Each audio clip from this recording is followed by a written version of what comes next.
6월 21일 주일 예배를 인내송 부름으로 하나님께 드리겠습니다. 주님의 성령 지금 이곳에 임하소서.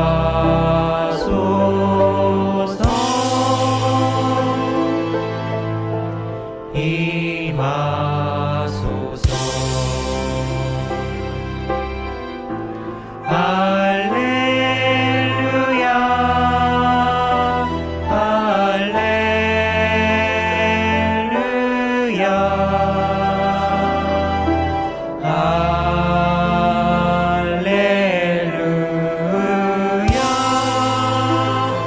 할렐루야.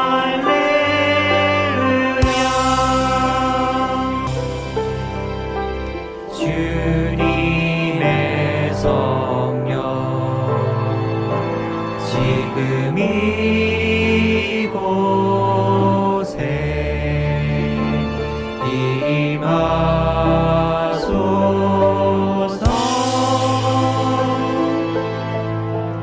임하소서.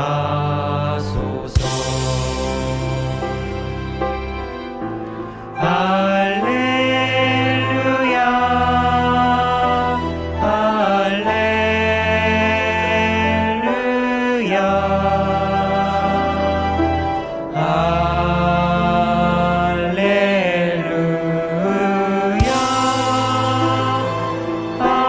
할렐루야.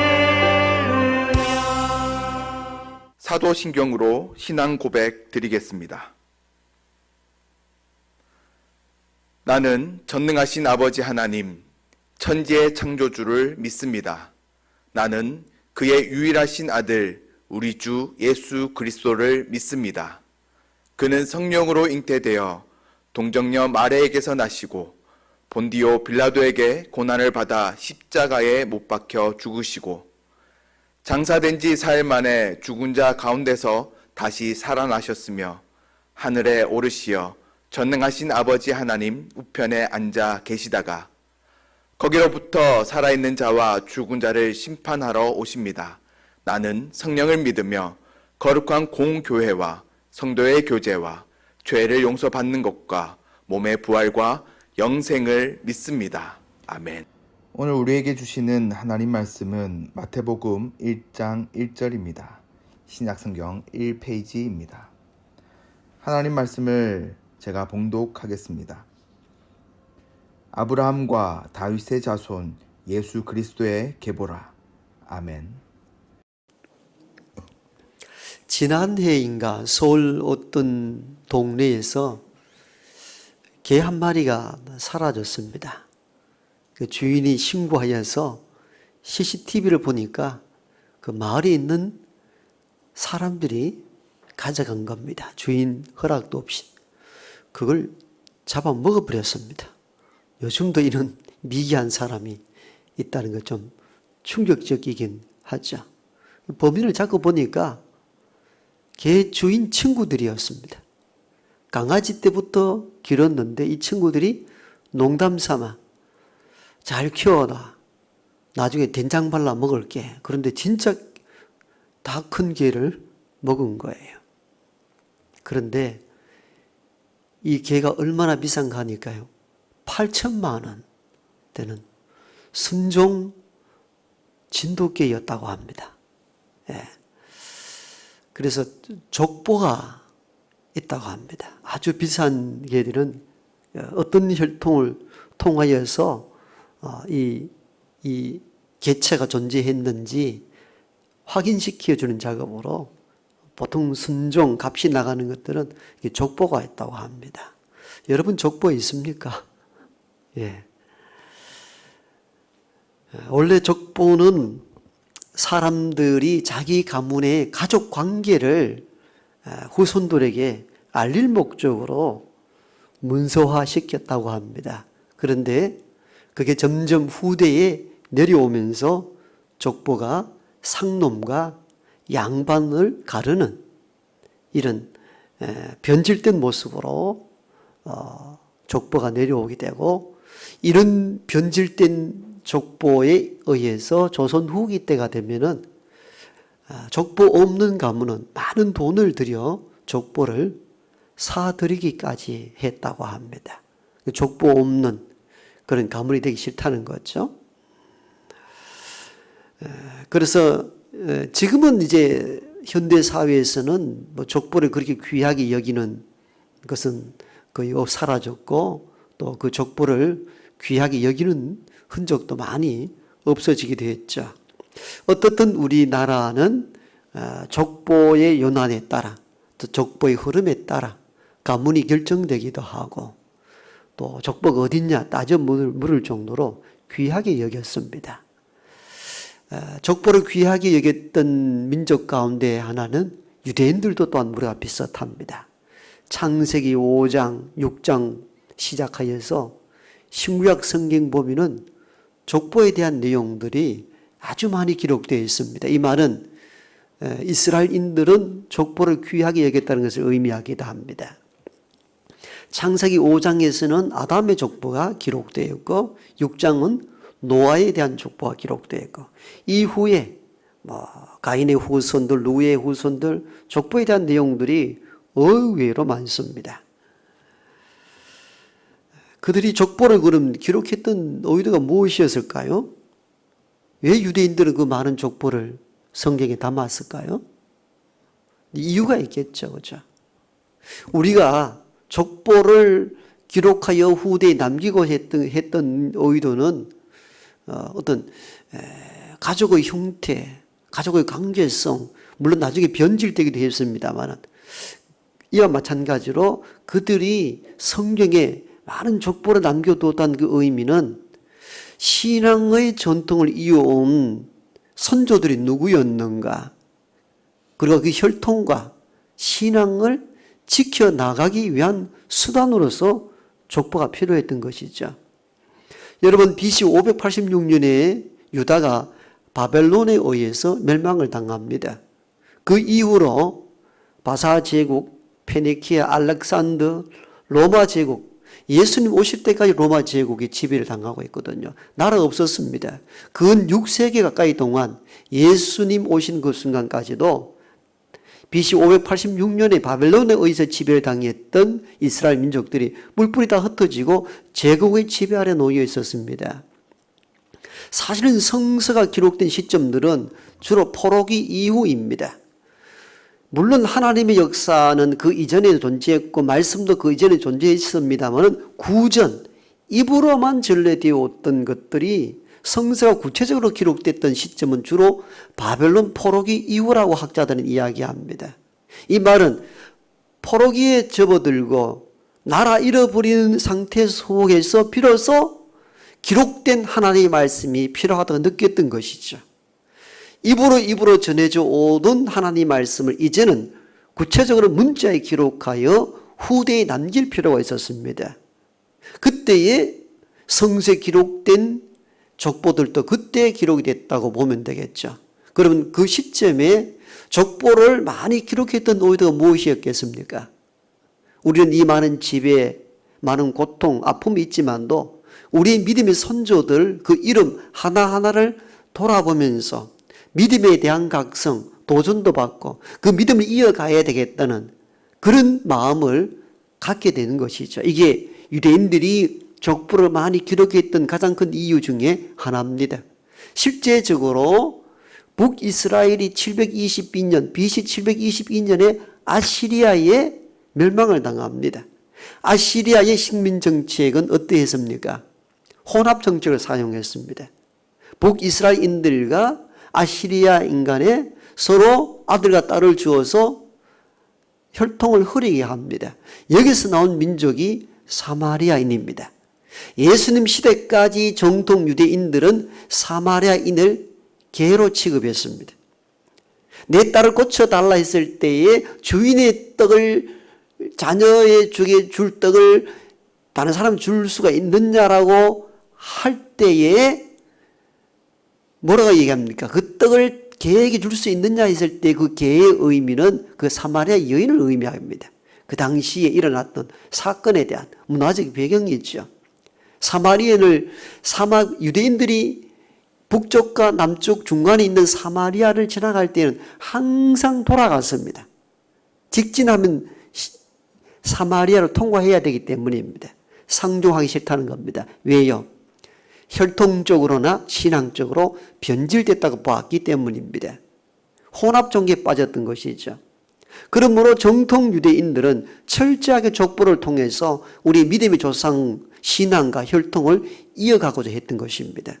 그게 족보로 나타나게 된 것이죠. 그래서 그들은 BC 586년 바빌론 제국에 이어서 계속 진행되는 강대국의 지배 아래 놓여 있을 때에 성서에 기록된 족보, 그 명단들을 보면서 그 고난들을 이겨나가기 시작한 겁니다. 우리 조상들은 이렇게 실패도 있고 실수도 있고 좌절도 있었지만도 그래도 하나님의 은혜로 믿음 붙잡고 우리 믿음의 선조들이 살아온 것 같이 우리가 비록 제국의 지배 아래 나라 빼앗기고 고난과 고통 가운데 있지만도 이 믿음의 조상들 이름을 보면서 우리도 믿음으로 살아야 되겠다는 각오와 결단을 한 것은 족보에 의한 것들이었습니다. 그래서 성서에는 많은 족보가 우리가 읽으면 너무 재미없고 너무 지루한 족보에 대한 이야기는 그렇게 구성이 되고 성서에 기록이 된 것입니다.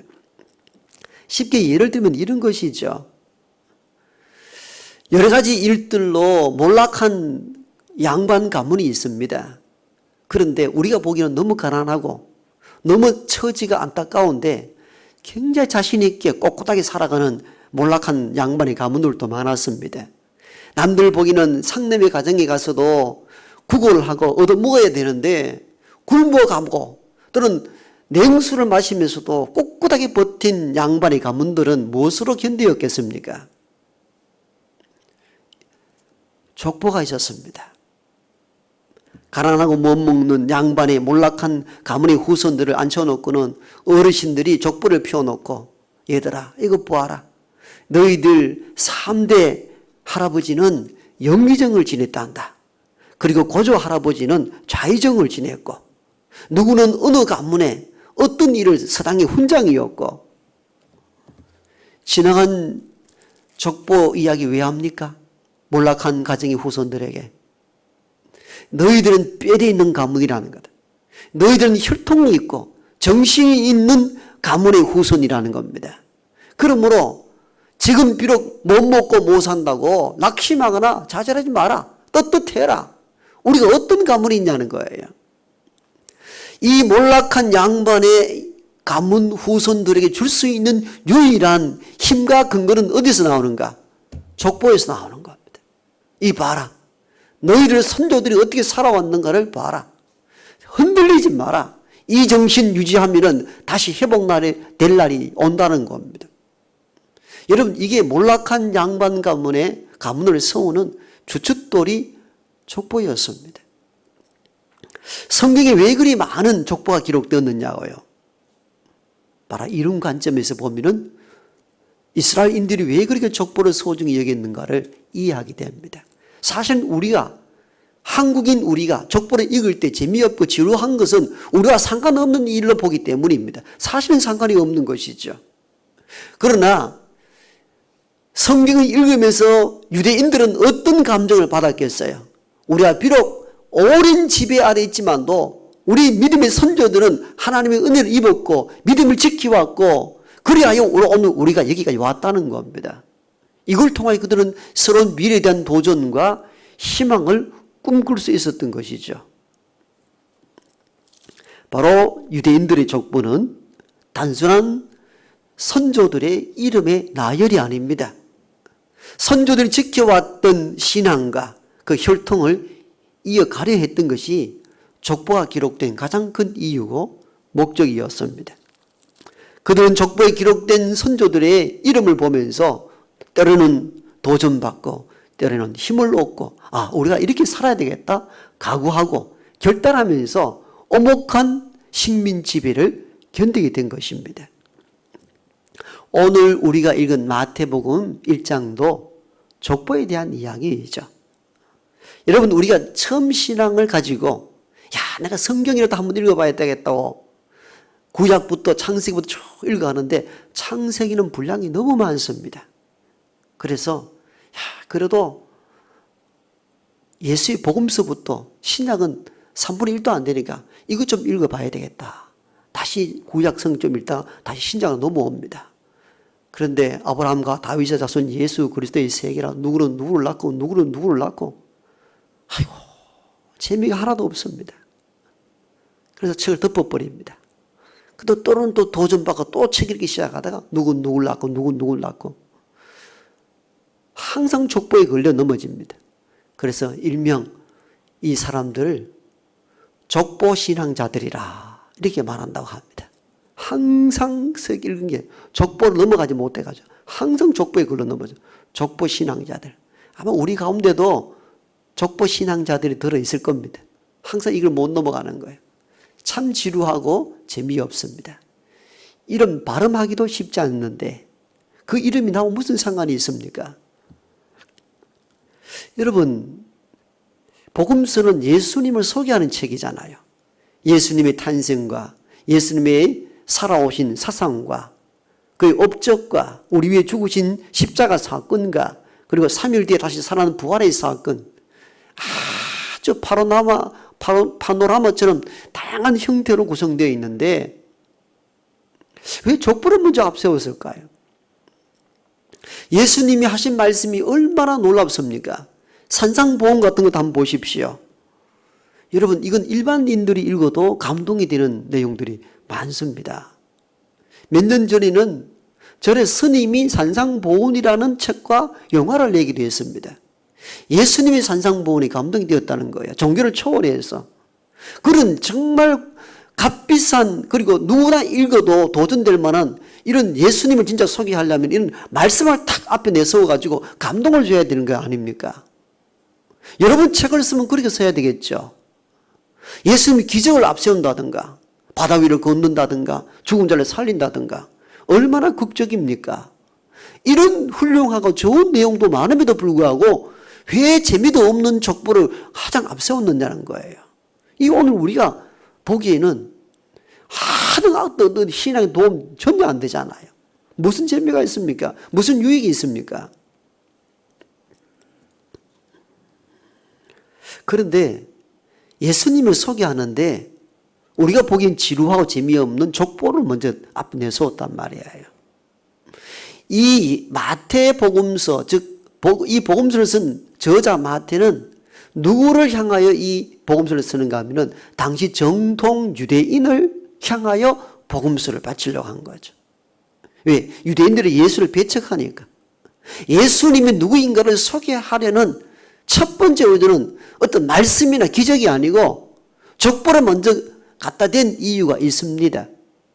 유대인들은 어떤 형태를 가졌다 그랬습니까? 족보에 대한, 그가 누구의 자손인가, 어떤 신앙과 어떤 혈통을 통하여 이 땅에 왔는가가 우선시 되었습니다. 왜? 그들은 오랜 식민지배를 통하여서 혼합종교에 빠졌고 혼혈에 빠져버렸기 때문에 민족의 순수성과 신앙의 순결함을 유지하는 이것이 목적이었습니다.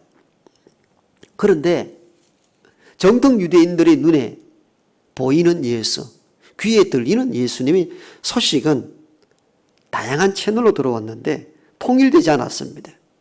어떤 사람은 그 나사렛 청년 예수가 죽은 자를 살린다더라. 산상보훈을 들어보니까 이런 서기관들이 가르치는 말씀과 다르다더라. 놀랍다더라. 이런 틀림없이 하나님의 아들이라는 소식도 들려오고 다른 한편으로서는 사생아라 하더라. 우리 성경으로 잉태되었다 그랬잖아요. 아버지 없이 태어난 자녀로 인식되는 당시의 흐름도 사실 존재했던 것입니다.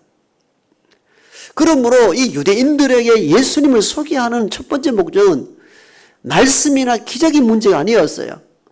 예수님을 그들에게 정통 순수한 유대인의 혈통과 신앙의 순수를 지키지 않는다면 받아들일 하는 이유가 없어지는 거예요. 옛날에 우리가 그럴 때 있죠. 어떤 사람 개인으로 보면 참 훌륭하고 괜찮은데 우리는 이렇게 묻죠. 너가 아버지 뭐 하시노? 이렇게 묻는 거죠. 가문의 혈통을 본다는 겁니다. 가문을 보면은 이 사람을 알 수 있다는 겁니다. 그리고 주로 묻는 게 뭡니까? 영화 친구에 나온 대사처럼 너가 아버지 뭐하노? 이렇게 묻는 거죠. 이 말은 너의 가문이 어떤 정통적인 혈통과 어떤 것을 가지고 있느냐는 겁니다. 유대인들은 이게 굉장히 중요했습니다. 예수, 죽은 자를 살리고 산상보훈에 뛰어난 말씀을 전한다. 그게 중요한 게 아니야. 그가 누구냐는 거예요. 어떤 혈통과 어떤 흐름으로 여기까지 왔느냐는 거예요. 이게 증명되지 않고서는 어떤 예수님을 소개해도 그들은 받아들일 수가 없습니다. 왜? 그들은 많은 경험이 있습니다. 사마리아인을 봤잖아요. 그래서 그들은 족보를 통하여 철저하게 이게 하나님의 믿음을 유지하는 정통적인 혈통과 순수의 신앙을 유지한 사람인가 아닌가에 따라서 받아들이기도 하고 배척하기도 하는 거예요. 그러려면 정통 유대인들에게 예수님을 소개할 수 있는 유일한 길이 하나 남았죠. 그건 예수 그리스도를 정통 혈통의 후손으로 볼 수 있는가 없는가, 이게 핵심이었습니다. 마태는 이걸 집중한 겁니다. 유대인들에게 예수님을 어떻게 소개할 것인가, 그의 사상이나 삶과 업적보다 예수가 너희들의 믿음의 후손이라는 사실들이 연관지어지지 아니할 때 예수님을 그 시대에 소개하기가 힘들었던 겁니다. 그래서 아브라함과 다윗의 자손 예수 그리스도의 족보라, 이 첫 1장 1절이 우리에게는 이게 뭐 중요하냐 말하지만도 정통 유대인들이 이 복음서를 접어들었을 때는 흥미로운 거죠. 아, 예수라는 사람이 하나님의 아들이라는 측면도 있고 사생아라는 얘기도 있고 혼란스러웠는데 우리 조상과 똑같다고?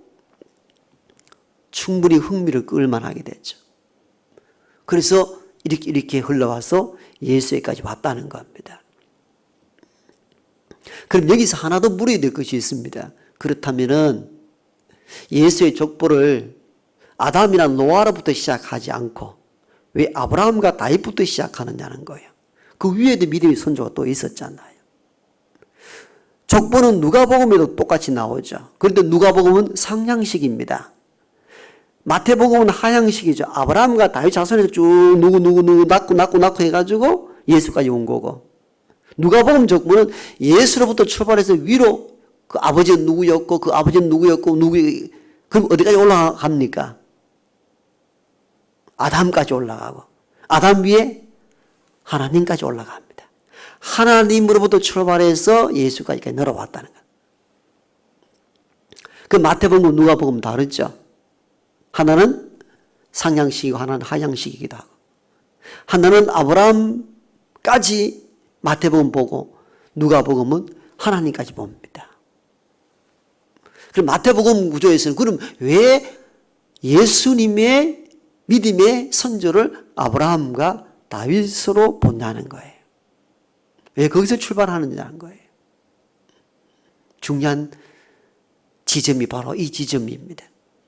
아브라함과 다윗은 유대인들에게 있어서 하나님의 언약의 시작이었기 때문입니다. 하나님은 창세기 12장을 통하여서 그 이전에 노아도 있었죠. 그렇지만도 언약한 백성의 시작은 아브라함입니다. 이스라엘인들에게 내가 너를 큰 민족이 되게 하고 열국의 아버지가 되게 하겠다, 너의 씨가 큰 민족이 되게 하겠다는 언약은 아브라함으로부터 출발합니다. 그럼 왜 또 다윗입니까? 사무엘하 7장에 보면은 다윗에게 약속하기를 너 몸의 자식들이 나라가 견고하게 될 것이라는, 나라를 다시 세우실 거라는 그 언약을 다윗 언약을 통하여 하십니다.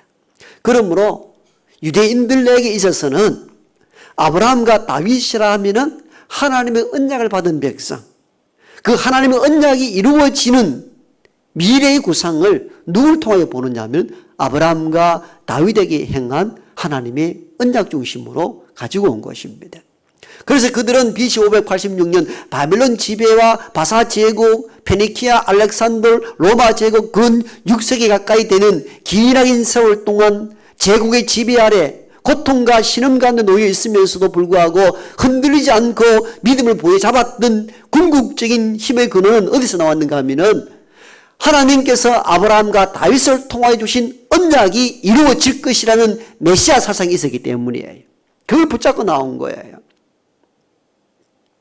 그래서 그들은 근 6세기 가까이 된 기나긴 지배 아래 놓여 있으면서 불구하고 흔들리지 않고 굳건하게 믿음을 붙잡고 나아왔던 힘은 바로 하나님이 아브라함을 통하여, 하나님이 다윗을 통하여 한 약속을 붙잡았기 때문입니다. 그런데 예수님을 소개하는 마태복음 1장 1절에서는 그 유대인들이 언약의 징표로 얘기했던 아브라함과 다윗으로부터 예수가 마지막 나왔다고 이야기합니다. 뭘 말하고 싶어 했던 것일까요? 여러 유대인들이요. 여러분들은 예수 그리스도를 아직 바로 이해하지 못하고 있습니다. 예수 그리스도는 여러분들이 믿음의 정통이라 여기는 아브라함과 다윗의 후손일 뿐만 아니라 하나님이 아브라함과 다윗을 통하여 주셨던 약속을 궁극적으로 예수 그리스도를 통하여 성취하려는 것입니다. 이게 1장 1절의 핵심이었던 것이죠. 즉 유대인들에게 있어서는 하나님의 언약의 시작이었던 아브라함과 다윗의 이야기를 통하여서 이 언약의 즉 약속이 성취될 수 있는 마지막 자는 누군가? 그게 예수 그리스도라는 것입니다. 그래서 마태복음 족보는 아브라함과 다윗으로 시작하여서 마지막 예수가 오심으로 족보가 끝이 난 의도가 여기 있습니다. 언약의 시작은 아브라함과 다윗으로부터 출발했지만도 언약의 완성은 그리스도 예수에 의해서 성취될 거라는 것입니다. 여러분 우리가 이러한 식으로 접근을 하면은 마태복음에 기록된 족보는 그냥 홀로 보낼 단순한 지루한 어떤 이름의 나열이 아닙니다. 감동적이고 힘이 넘치고 이 비밀이 열리기 시작하는 것이죠. 그래서 마태복음 이 신약 성경의 첫 시작 아브라함과 다윗의 자손 예수 그리스도의 세계라 이건 신약 전체를 여는 문이 되는 것입니다. 창세기 1장 1절 태초에 하나님이 천지를 창조하시느니라는 것이 전체 구약을 열듯이 마태복음 1장 1절은 신약을 여는 통로가 되는 것입니다. 여러분들의 하나님께서 언약한 그 약속이 아브라함과 다윗을 통하여 시작이 되었다면 이 언약의 성취는 그리스도 예수로 인하여 끝이 난다는 것입니다. 여기에 비밀이 있고 여기에 약속이 있고 여기에 성취가 있다는 것이죠. 이건 유대인들에게 있어서는 깜짝 놀랄 만한 소식이었던 것이죠. 여러분 그렇습니다. 아브라함 때 주셨던 언약인 그리스도가 이 땅에 오심으로 완성되고 성취되었습니다. 그가 우리 죄 위하여 우리 흠을 위하여 십자가상에서 죽으시고 3일 만에 다시 부활하심으로 말미암아 하나님의 언약이 성취가 된 것입니다. 여러분 이렇게 물어봅니다. 여러분은 왜 예수를 믿으십니까? 마음 편하기 위해서입니까? 잘 살기 위해서입니까? 그것도 보너스로 받을 수 있는 것이죠. 그러나 예수를 믿는 궁극적인 이유는 하나님이 인간을 향한 언약이 그리스도를 통하여 완성되기 때문입니다. 그게 아니라면은 그것이 없다면은 우리가 예수님을 믿어야 될 어떤 이유도 존재하지 않습니다. 하나님은 우리를 향한 구원의 약속이 그리스도로 인하여 완성되기 때문에 우리가 예수를 믿는 줄 믿습니다. 그런 결단, 그런 신앙의 구조가 없다면 우리가 예수님을 믿어야 될 하나의 이유가 없습니다. 다른 이유라면 다른 것을 찾으십시오. 교회를 나와야 될 이유도 아무것도 없습니다. 예수님을 믿고 예수 그리스도로 기도하는 궁극적인 이유가 핵심적인 부분은 뭐냐? 하나님의 구원의 언약이 그리스도로 인하여 완성되기 때문이에요. 그리스도 이외에 하나님의 언약을 이행할 만한 그 어떤 매개체도 존재하지 않습니다. 이게 예수 믿는 가장 큰 이유고 핵심입니다. 오늘 많이 어렵습니다. 많이 힘든 가운데 있습니다만은 그러나 세상만 보지 마십시오. 하나님께서 저와 여러분들에게 하신 언약, 약속들이 그리스도로 인하여 완성될 것입니다. 우리는 이 비밀을 간직한 사람들입니다. 왜 예수여야 합니까? 이 문명이 발달되고 먹고 살만한 이 시대 속에서 그럼에도 불구하고 2000년 전에 오신 그 예수 그리스도를 믿어야 될 이유가 무엇입니까? 분명한 지점이 바로 이 지점입니다. 하나님의 언약이 예수 그리스도로 인하여 완성되기 때문입니다. 그리스도 없이는 어떤 것도 완성될 수가 없습니다. 그래서 오직 예수 그리스도이신 것입니다. 여러분, 기독교라는 이 의미는 한자로 번역한 것인데 그리스도교라는 것을 한자어로 만든 것이죠. 이 말은, 기독교라는 것은 그리스도 중심적인 신앙을 가진 모임이라 그 말입니다. 그러므로 그리스도 예수를 벗어난 어떤 것도 교회에서는 허용되어서는 안 되며 어떤 것도 우리 마음속에 담아서는 안 됩니다. 오직 하나님의 언약, 약속을 성취시키시고 완성하실 분이시는 오직 그리스도 예수님 한 분밖에 없는 줄 믿습니다. 이 혼탁하고 혼란스러운 시대일수록 그리스도를 더 깊이 사모하고 그리스도 이름으로 날마다 성취의 삶을 살아갈 수 있기를 소망합니다. 다 함께 찬송가 91장으로 찬양 드리겠습니다. 슬픈 마음 있는 사람 예수 이름 믿으며 영원토록 변함없는 기쁜 마음 얻으리 예수의 이름은 세상의 소망이요 예수의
이제는 우리의 소망이 되신 우리 구주 예수 그리스도의 은혜와 하나님의 크고 놀라우신 사랑하심과 성령의 내주 교통하심이 우리의 소망이시며 우리의 모든 것을 성취시키시는 구주이심을 믿고 그 이름으로 나가기를 원하는 여기 모인 하나님의 모든 권속들 머리 위에와 환난과 핍박과 고난 가운데 있는 땅의 모든 백성들 머리 위에 이제부터 영원토록 함께 하옵시기를 간절히 축원하옵나이다.